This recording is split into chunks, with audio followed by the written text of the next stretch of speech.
What's good, YouTube? Welcome to AMQ number 2. This is where I get asked questions from any of my social media platforms to be able to answer and address either my perspective on things or something that's particular and specific to me. So I call those a AMQ, Ask Me Questions. So this is number 2.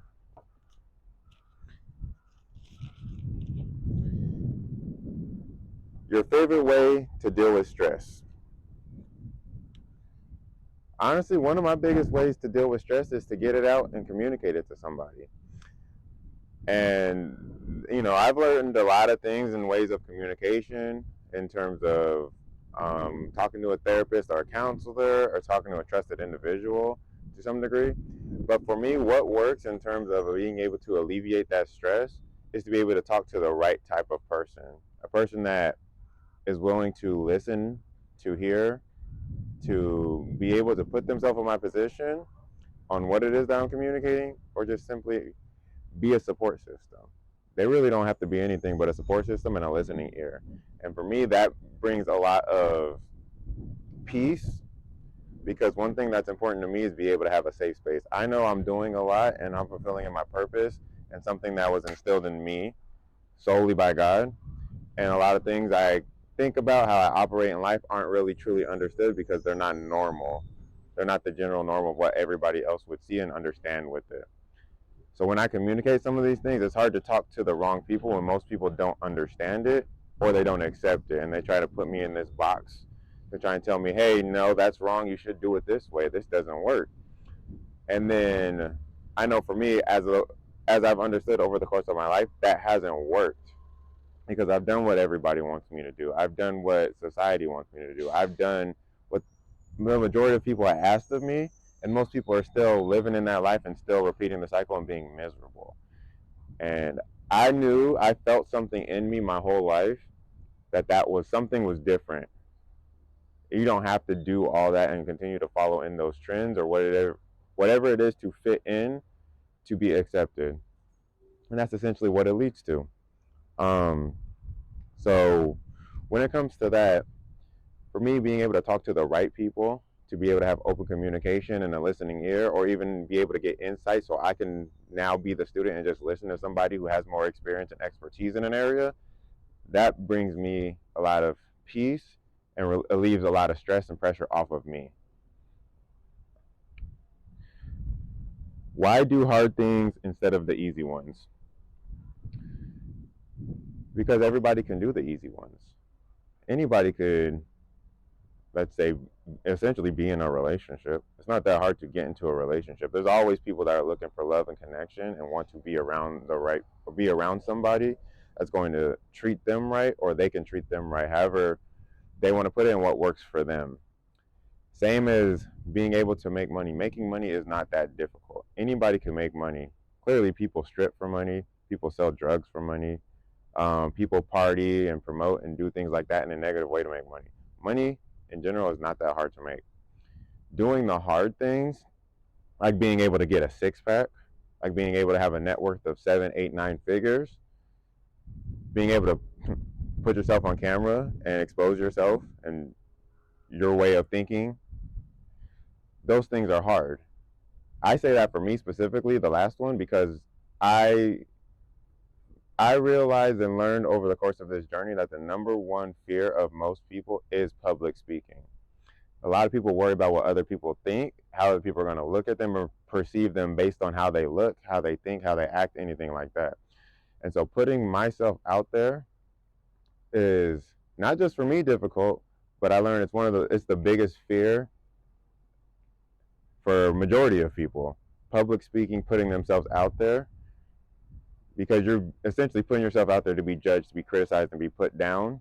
And that's something I know I used to struggle with, because at the end of the day, I want to fit in, I want to be accepted and loved by people that essentially I would want to love me. But I also understand not everybody's going to do that. I can unconditionally love somebody and be there for somebody my whole life, and something happens, or I communicate something that does not make sense to them, and they could flip like nothing, like we have no history, like we put no time, money, or energy into whatever it is that relationship, friendship, connection was. And for me, that's hard. But if I'm willing to address the hard things in life, everything else looks like cake. Everything's easy. Like for me, I'm also an investor. And when I say I'm an investor, I put my time, money, and energy into things that are important, valuable, and beneficial, not just for me, but for others. And to be able to put myself in a arena that not many people are willing to just throw themselves into. That is difficult. Being able to invest in stocks, startups, people, knowing that all those things can essentially fail. But for me, public speaking, putting myself in front of a camera is more difficult than that. Because at the end of the day, you're going to lose money, but you can always make it back. When you're putting yourself in front of people, knowing that you do care about what other people think to some degree, the right people at least, that's more scary because, I feel that internally. I feel that with other people. And that's hard to communicate some of that stuff when some of those people might judge you. They might put you down and things like that. And words hurt me more than anything. I can deal with the physical things. Like I just got out of that car accident a week and a half ago with a few bumps and bruises. I got some stitches. For me, that was cake compared to dealing with people telling me, you're a failure, you're weird, something's wrong with you, you're a narcissist, anything like that. That's harder for me to take knowing I'm not that person and I align with the right people than dealing with the physical scars of something like a car accident. So doing those hard things, like putting myself out there and doing those things that majority of people won't put the effort into, makes you stand out from the crowd. And that's why I believe doing the hard things is way more important than doing the easy ones, because almost anybody could do the easy ones. You can take a step forward, that's easy. Take a million steps and tell me that's easy. It's not.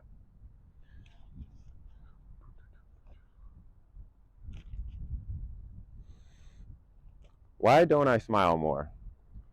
Ooh, I've dealt with this one a lot during my life. I know even family members, partners, ex-partners, pictures, all that kind of stuff. People always ask me, and I've had to fake it. And when you have to fake it, fake those smiles, fake those things you feel for yourself, internally that's not right and that's not by you. So for me, I've probably been this way where I don't smile a whole lot since I was roughly around 11, because I started to be aware of a lot of the things on a deeper level that most people do not understand or can expect that for somebody at that age. But I come to understand the aspect of not smiling as much. For me, is a shield of protection. I used to see it as bad. That's why sometimes I would force a smile. I would try and do things to make sure other people know on a surface, external level that I was happy or I was good. But essentially, I had to get over it because it wasn't fully being me. And for me, I'm still healing in a lot of ways for me to be able to be me and have a safe environment for me to just naturally smile when it happens without it being put down or criticized or being used as a weapon, essentially. Because a lot of things I do with my vulnerability, they've been used and weaponized by somebody else I loved and cared about to some degree. And so for me, now I have to pick and choose my battles with people, even the ones I love. And that's a tough thing to do. So me, this lack of smile, this lack of emotion that's on the outside, is to weed out the weak, the people that can't handle it, the people that need me to smile or make them feel comfortable just by looking at me or by whatever it is on an external level. I'm good with it at this point. It's not something I'm fully working on, and I'm aware I'm not working on it. And I'm good with people that don't want to speak to me, spend time with me based on how I look on the outside. But the right people that do communicate to me, that are willing to be open, honest, a safe place, accept me for me, and unconditionally loving, they get everything. They get the person that will smile and laugh on occasion. I'm going to be more serious majority of the time because that's just me at this point in life and what it is that I'm doing. I've been that way, but I've gotten more in this way on my journey in the last year and a half, 2 years. I'm aware that I don't smile a lot. I'm okay. I don't smile a lot. I accept that I don't smile a lot, and it's a part of me and my identity. And if people don't align with it, people can't get used to it or accept it, they don't need to spend time or talk with me. I'm not going to sit here and explain to people why I don't smile majority of the time. I will with the right people. If I can have an open, loving conversation where somebody could teach me something or I can teach them something because they're willing to listen, and at the end of the day, whether we agree or disagree, we still can love and support each other and accept each other for who we are, our opinions, our experiences, and anything like that. That will allow me to have a safe space for me to be able to smile when I want to, laugh when I want to, or even cry if I need to. So for me, I'm okay with the lack of not smiling at this point in my life, as it's something I'm really not essentially working on, because it is something within my identity that I'm at right now, and I am good with it. Okay. Who do you listen to that inspires you to keep going forward? So I have my list of, I would say, some of the top people I really got inspiration, motivation, or insight into that will play a pivotal role in my life probably forever at this point. As along the lines of I've gone on this journey, it started with my spiritual healing and my path with God as I'm building a relationship with Him. It's an ongoing relationship, and it's something that's never going to end. I know in that realm I am safe. I am accepted for me. I am loved for me. I know that I am a sinner and I'm going to mess up, but He died for our sins. And at the end of the day, I know I can keep moving forward with that. But on the outside of that, Tom Bilyeu is one of those people that makes me feel like I'm normal, because I see what he's done and what he's accomplished and how he is in general with himself, his wife, his life, and how he's been, and he's himself. And he also accepts that he does not know everything, and he brings people onto his platform to learn and then share that information. Wall Street Trapper is another one of those. I got into him more so because of the stocks initially, but I don't listen to him for the stocks anymore. I listen to his words of wisdom, as he comes from the street. He comes from a lifestyle that a lot of people don't come out of mentally or physically, because most people do not make it out of that lifestyle, that cycle of selling drugs, being shot, robbing, jacking, going to jail, and repeating the cycle. He made it out, and he's doing it in a total different way in regards to finance, financial literacy, freedom, and same thing. He's paying it forward by helping other people out and bringing them out of their situations, knowing that they are capable as well. And he has many words of wisdom that come from the heart. They're not things you're going to hear from somebody that's reading a book, that's just going to read a script or any. And I would say he pertains, obviously, he's African American as well. He has tattoos.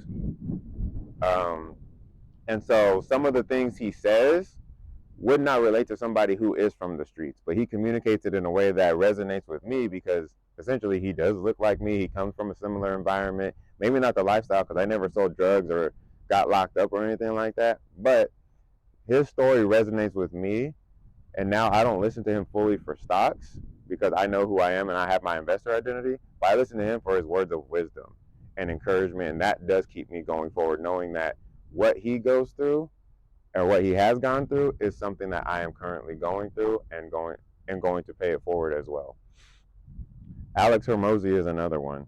He's one of those people that popped out of nowhere in the last, I want to say, 8 months, and he's not far from my age as well. But he's done the things. He's been through ups and downs. He's um, figured stuff out. He challenges a lot of the things that are deemed normal, and it's working for him. And essentially, he's being himself.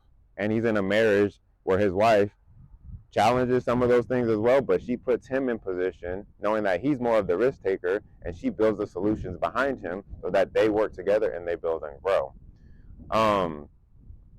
Brian Kim is another one. I listen to him in regards to everything regarding the economy and stuff like that, and even learning some tips and tricks about the stock market, investing, learning about options currently, and even just stuff that goes on in the world. But he breaks it down in a 10-minute, 15-minute video that I can listen to and resonate with, and uses the correct terminology that resonates with me in order to execute and implement some of these things specifically. And that's somebody I can listen to regardless of what's going on, because something's always going on in the economy and the world. Something's going on a deeper level that they don't want us people to know on the level that we are at. And you need somebody who's up there who's going to bring the information down and communicate it in a way where it resonates, that you can start implementing on some of these things. And essentially, that's part of what I do as well. So a lot of these people that I listen to, they communicate it in a way that I can listen and resonate with in order to execute on it. And now my job is to pay it forward as well. And that cycle can continue in a positive way. And the last person, he goes by Jaspreet Singh. He's in another one in the financial literacy space.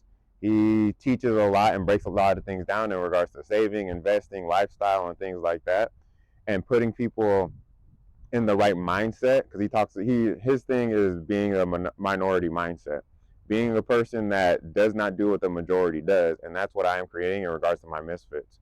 I am creating a community that we may deal with things in a different way, but we all have the same end goal. And essentially, my goal is to create a loving, unconditionally supporting, accepting environment that everybody can be themselves, have their own thoughts and opinions, but we all encourage, inspire, and accept people for what they are if they truly want to get there. I don't want to deal with people that complain and whine and just do all the talking. Like they want to get there, but they don't want to do the work. That's not what I'm talking about. I'm talking about people who actually want to be in an environment and be around other people in a similar mindset, or be uplifted to get into that mindset because they know they need some kind of change in some way, shape, or form, and they need those right people. So for me, those are my top 5 people that I listen to and inspired by most. I'll throw a couple other in there. Gary Vaynerchuk, he's a good one. Trent Shelton's one I'm listening to a lot right now because he's somebody who went through a lot, and he reminds me to keep going, knowing that a lot of people in my environment are limiting some of my growth.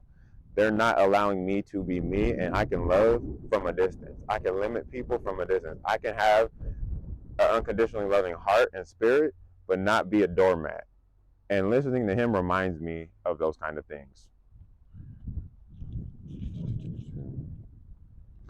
And the last question, what is my main area of healing currently? Honestly, my main area today with healing would be knowing that my environment, like my physical environment of people I see and interact with on a day-to-day, don't align with what it is that I'm doing. I may talk to people that understand parts of my life, but overall what it is I'm doing, if I communicate to someone, it's like, okay, cool, that's good, or that makes no sense right now. Like, go do your day job. Go do this. I understand that you're trying to do better, but that doesn't work for everybody, or that's too big. We're probably not going to get there. Your path and how you've communicated how it's going to get there isn't going to work, or it makes no sense. So for me, being around the right people is what I'm trying to heal from in regards to how my physical world is right now, where I don't have that on a consistent basis. I'm building that, and I've been building that since starting this, where I can talk to people on the phone, I can log into my accounts, and I align with those people and communicate things to those people, what it is I'm doing, or what it is they're doing, and we work together, or we just openly support each other. And that's what it is I'm trying to do, and those are my safe areas. So for me, healing right now is creating that safe place for me, more on a physical level where I deal with those people, and I have somebody to physically go to, whether I just need a hug or I just need somebody to just talk to, that actually resonates and isn't just giving me a hug just to give me a hug. It's somebody who's actually there and resonates and is willing to be supportive, accepting, and unconditionally loving. That's my AMQ for the week. So thank you. I appreciate you guys for listening.